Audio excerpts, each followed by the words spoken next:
আজকের এই অডিওতে আমি আপনাদেরকে একটি ভূতের গল্প বলে শোনাবো, যেটা কিনা সত্যি ঘটনা।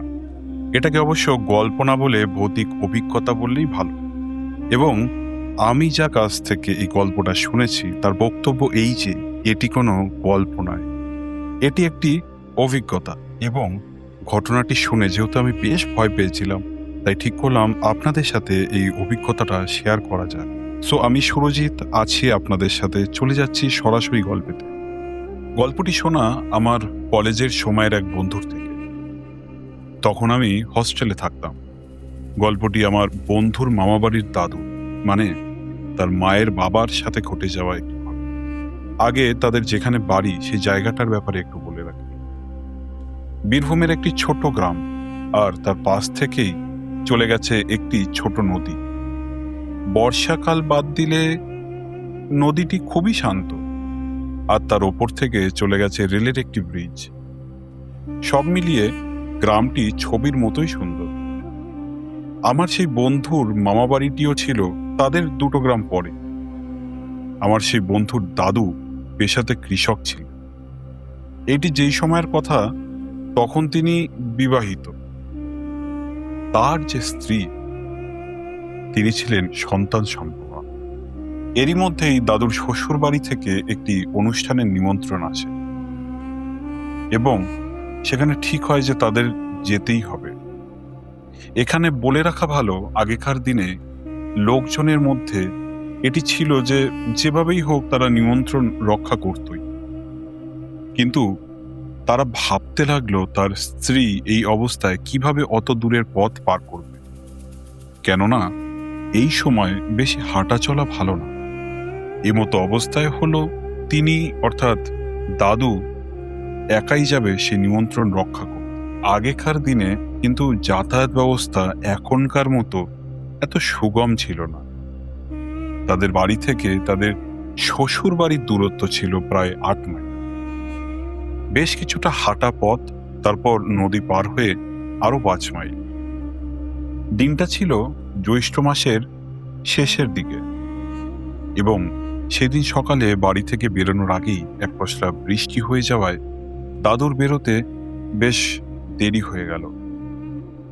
দাদুর সেই নিমন্ত্রণ বাড়ি পৌঁছতে বেলা হয়ে গেল বটে, তবে সেখানে তেমন কোনো অসুবিধা হলো না। খেতে বসে উঠতে উঠতে একটু দেরি হয়ে গেল, আর সেই অনুষ্ঠান বাড়িতে বহুদিন পর আত্মীয়দের সাথে দেখা হওয়ার ফলে তাদের সাথে দাদু একটু গল্প গুজবে জড়িয়ে পড়লেন। যেমন হয় আর কি, কোনো অনুষ্ঠান বাড়িতে গেলে খেতে বসতে বসতে বিভিন্ন রকম আত্মীয় থাকে, তাদের সাথে কথা হয়, গল্প হয়, অনেকদিন পর দেখা হয়। একেই খেতে দেরি, আর তার মধ্যে এই গল্পের ফলে বিকেল গড়িয়ে সন্ধ্যা হলো। আর তখন দাদু তা খেয়াল হতেই বাড়ি বের হওয়ার জন্য তাড়াহুড়ো করতে লাগল। সেই সময় দাদুর শ্বশুরমশাই, শাশুড়ি, আত্মীয় স্বজন সবাই বারণ করতে লাগলো যাতে দাদু সেই দিন বাড়ি না ফেরে, সেখানেই থেকে যায়, কারণ তখন বেলা পড়ে এসেছে আর সন্ধ্যা প্রায় হয়ে এসেছে। আর সকালে এক পশলা বৃষ্টি হয়ে যাওয়ায় সেদিন সন্ধ্যাটা যেন তাড়াতাড়ি ঘনিয়ে এসেছিল। কিন্তু দাদু কারোর কথা না শুনে বাড়ি ফিরে আসার তোড়জোড় করতে লাগলো, কারণ দাদুর তখন মাথায় চলছে দিদিমা বাড়িতে একা। এই অবস্থায় তাকে একা বাড়িতে রাখতে দাদুর মন চাইল না। দাদু তখন শ্বশুর মশাই আর শাশুড়ি মাকে প্রণাম করে আসতেই যাচ্ছিল, ঠিক তখনই তার শাশুড়ি মা তার হাতে একটা পুটলি ধরিয়ে বলল, প্রতিমার জন্য কিছু খাবার আছে। মেয়েটা তো আসতে পারলো না, তাই ওর জন্য খাবার উঠিয়ে রেখেছিল। প্রতিমা হলো দিদিমার নাম। আর এরপরই দাদু পথ পেরিয়ে নদীর নৌকার ঘাটের দিকে এসে দেখলেন একটাও নৌকা নেই। কিন্তু কিন্তু এত তাড়াতাড়ি ঘাট ফাঁকা হয়ে যাবার তো কথা নয়। দাদু গিয়ে আদো অন্ধকারের মধ্যে একটা জামরুল গাছের নিচে বসে অপেক্ষা করতে লাগলো নৌকার জন্য। দাদুর মনে হলো বোধহয় আবার ঝড় বৃষ্টি আসতে পারে। নদীর হাওয়াও বেশ ঠান্ডা ঠান্ডা বোধ হচ্ছে, কিন্তু ঘাটে কোনো নৌকার দেখা নেই। ঠিক তখনই গাছের নিচে বসে থাকতে থাকতেই হঠাৎ কাঁধের ওপর জল না লালার মতো কিছু একটা পড়ল। হয়তো অন্যমনস্ক হয়েই ছিল, তাই একটু চমকে উঠল সে। দাদু খেয়াল করলো যে তার শরীরটা একটু ভারী হয়ে গেল, যেন যেন তাকে গাছের ওপর থেকে কেউ দেখছে। দাদু আর চুপ করে বসে থাকতে পারলেন না। তিনি খেয়াঘাটের সামনের দিকে এগিয়ে আসলেন। তখন খেয়াঘাটের দিকে এগিয়ে আসতে আসতে তিনি বুঝলেন তার পা যেন আর চলতে চাইছে না, যেন কোনো একটা কিছু তার পা দুটোকে মাটির সাথে আঁকড়ে রাখতে চাইছে। এর ঠিক কিছু পরেই একটি নৌকা ঘাটে এসে পৌঁছতেই দাদু নৌকায় গিয়ে উঠল। কিন্তু মাঝি খুব অবাক হয়েই তাকে জিজ্ঞাসা করলো যে, দাদা আপনি একা? দাদু তখন বলে উঠল, আমি তো ভাই একাই দাঁড়িয়েছিলাম, কে থাকবে? মাঝি তখন বলে উঠল, কিন্তু দাদু বলল, কিন্তু কি কি হয়েছে বলো? মাঝি বলল, আমি তো নৌকা ঘাটে লাগানোর সময় দেখলাম কেউ একজন আপনার গা ঘেঁষে দাঁড়িয়েছিল, একজন উঁচু মতো কেউ। দাদু বলে উঠল, তো তুমি অন্ধকারে ভুল দেখেছ। মাঝি তখন বলল, কি জানি বাবু, হবে হয়তো, কিন্তু আমি তো মনে হয় স্পষ্টই দেখলাম কেউ ছিল। দাদু খানিকটা ভাবনাতে পড়ে গেল। তখন মাঝিকে বলল, তুমি তাড়াতাড়ি ঘাট ছেড়ে বেরিয়ে চলো, বৃষ্টি আসতে পারে। মাঝি ঘাট ছেড়ে বেরিয়ে দাঁড় বাইতে লাগলো। কিন্তু সেই দিন যে কি হয়েছে, যতই জোর লাগিয়ে দাঁড় বায় না কেন, কেন জানি মাঝির নৌকা আর এগোতেই চায় না।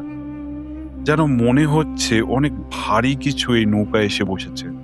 মাঝি বলে উঠল, দাদা আমার কিন্তু বিষয়টা ঠিক ভালো লাগছে না। দেখলেন সারা নদী শান্ত, শুধু আমাদের নৌকার চারিপাশে বাতাস কেমন অশান্ত হয়ে উঠেছে। আকাশ দেখে তো মনে হচ্ছে বৃষ্টি আসতে এখনো ঢের দেরি। দাদু কেমন যেন নৌকার ঘাটের থেকেই মনটা খচখচ করছে। সে মাঝিকে বলল, ভাই উপরওয়ালাকে ডাকো, সব ঠিক হয়ে যাবে। নৌকাটা ঘাটে গিয়ে পৌঁছতে না পৌঁছতেই বৃষ্টি শুরু হয়ে গেল। বৃষ্টি খুব জোরে না হলেও হাওয়ার সাথে বৃষ্টির ঝাপটা সারা শরীর ভিজিয়ে দিয়ে যাচ্ছিল। দাদু একটু দৌড়ে একটা বড় গাছের তলায় গিয়ে দাঁড়ালো। চুপচাপ দাঁড়িয়ে থেকে একটা বিড়ি ধরাতেই যাবে, ঠিক তখনই কেউ যেন নাকি সুরে বলে উঠল, তোর হাতের পটলিটা দিয়ে জানা রে। দাদু চমকে উঠল। তারপর ভয়ে ভয়ে বলল, কে?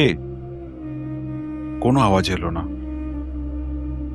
এরপর সে গাছের তলা থেকে তিনি তড়িঘড়ি বাড়ির দিকে হাঁটতে শুরু করলেন। আর ঠিক সেই সময় থেকেই শুরু হলো তার পথ চলা পায়ের আওয়াজের সাথে আরো একটা আওয়াজ। একবার তিনি থামলেন আর খেয়াল করলেন তাকে অনুসরণ করা আওয়াজটাও থেমে গেল। দাদুর এইবার ভয় করতে লাগলো। তিনি ভয়ে ভয়ে বলে উঠল, কে কে পেছনে? কোনো আওয়াজ নেই। একবার ভাবলেন পেছনে ঘুরে কি দেখবেন, কিন্তু সেটা আর পারলেন না। সব সাহস তিনি মনে জড়ো করে তাড়াতাড়ি হাঁটতে শুরু করলেন। এইবার শুরু হলো সেই অনবরত ডাক, কিরে, খাবারের পুটলিটা দিয়ে যা, আমি অনেক দিন ধরে খাইনি রে। ওতে কি মাছ আছে? কিরে, তুই শুনতে পাচ্ছিস না? দাদু তখন আর হাঁটছে না, রীতিমতো দৌড়াচ্ছে।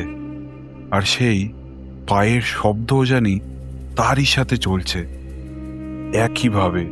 এইভাবে বেশ খানিকটা পথ পার করার পর অবশেষে তার বাড়ির কাছে এসে পায়ের শব্দটা থেমে গেল। কিন্তু দাদু দৌড়ে বাড়ির উঠোনের সীমানায় ঢুকে পেছনে ফিরে তাকালো সেই রাস্তা বরাবর। আর মাঝে মাঝে আসা বিদ্যুতের ঝলকানিতে দেখতে পেলেন দূরের রাস্তার মাঝে এক কালো মতো ছায়া যেন কুঁজো হয়ে দাঁড়ানো। দাদু আর বেশিক্ষণ তাকিয়ে থাকতে পারলেন না। তখনই তার হাতে থাকা খাবারের পুঁটলিটা ছুঁড়ে দিলেন জলে ভরা কাদায় মাখা রাস্তাটার দিকে আর দৌড়ে ঢুকলেন বাড়ির বারান্দায় এবং প্রাণপণে বাড়ির দরজায় ধাক্কা দিতে লাগলেন। কিন্তু ওই দরজা ধাক্কা দিতে দিতেই দাদু জ্ঞান হারালেন। এরপর বাড়ির লোক দরজা খুলে বেরিয়ে এসে তাকে দেখে, মানে দাদুকে দেখে এবং ধরাধরি করে ঘরে নিয়ে যায়। এবং পরের দিন যেমন আগে হতো যে বাড়ির কোনো আশেপাশে যদি কেউ জল পড়া দেয় কিংবা তন্ত্রবিদ্যা করে, যারা তান্ত্রিক আছে ওই সময় থাকতো, যেহেতু বীরভূমের দিকের একটি গ্রাম, সেহেতু এই ইনফ্লুয়েন্সটা ওদের ওখানে অনেক বেশি। তো সেই সময় পাড়ার কোনো তান্ত্রিক সাধু যেই হোক না কেন তার কাছে নিয়ে যায় এবং সে তাবিজ কবজ দেয় এবং জল পড়া দেয়। ধীরে ধীরে ধীরে সুস্থ হয়ে ওঠেন। আর এইটুকুই আমার শোনা। তারপরে যে কি হয়েছিল এরকম আরো অনেক আছে আমার সেই বন্ধুর কাছে গল্প। যেহেতু তার বাড়ি ওরকম একটা প্রত্যন্ত গ্রামে, যেহেতু তার বাড়ি গ্রামের দিকে, সেহেতু তার কাছে এমন অনেক গল্প আছে কিংবা ঘটনা আছে কিংবা অভিজ্ঞতা আছে যেগুলো তার কাছে পরবর্তীকালে আমি শুনেছিলাম। সেগুলো ধীরে ধীরে শোনাবো। যদি আপনাদের এটি ভালো লেগে থাকে তাহলে অবশ্যই কমেন্টে জানাবেন। আর আর আজ এই চিঠিটা এখানেই শেষ, কিন্তু গল্পটা শেষ হয়নি এখনো। হয়তো পরের চিঠিটা তোমারই নামে তোমারই হতে পারে। তুমি কি কখনো এমন কিছু শুনেছো বা অনুভব করেছো যা কখনো ব্যাখ্যা করা যায়নি? তাহলে তুমি বা তোমরা সেই ভৌতিক অভিজ্ঞতা লিখে বা ভয়েস রেকর্ড করে পাঠাও আমাদের এই মেল আইডিতে। আমাদের হোয়াটসঅ্যাপও করতে পারো।